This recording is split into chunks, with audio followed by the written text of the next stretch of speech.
আগে আপনাদের সাথে আমার একটা ড্রাগন গাছের চারা শেয়ার করেছিলাম, তারই ফলন দেখাবো। বহুকাল ধরে গাছেদের নিয়ে আর ভিডিও করা হয় না, কিন্তু আশ্চর্যজনকভাবে প্রতিদিনই গাছেদের সঙ্গে আমরা যুক্ত থাকি। প্রতিনিয়তই গাছ আমাদের শরীর এবং মন দুটোকেই কিন্তু ভালো রাখে। আমরা গাছকে যতটা যত্ন করি, গাছেদের থেকে তেমনই উপহার পাই। আর তাছাড়া নিজের হাতে তৈরি গাছে এমন ফল দেখতে কারই না ভালো লাগে বলুন তো?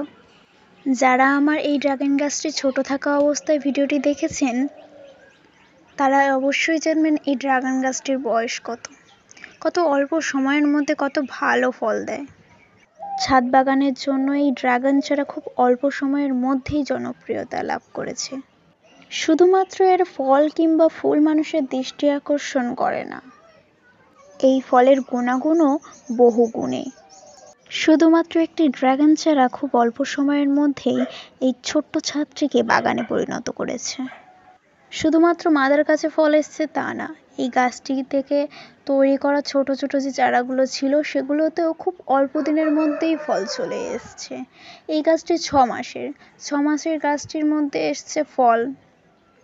ইতিমধ্যেই 3টে ফুল ছিল, 3টে ফুল বৃষ্টি আসার কারণে ছিঁড়ে কিছুটা দিয়েছি, যেটা ফলটা ধরে যাবে, কারণ ফুলগুলো 3-4 দিনের হয়ে গেছে আর ছোট ছোট ফুল আসতে চলেছে।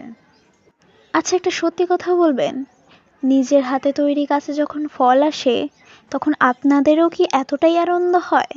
গাছ থেকে ফল ছিঁড়তেও মায়া লাগে, তবে সঠিক সময় গাছ থেকে ফল না তুলে নিলে গাছের ফলন কমে যায়। ভিডিওটি ভালো লাগলে সবাই একটা করে লাইক করে যাবেন প্লিজ।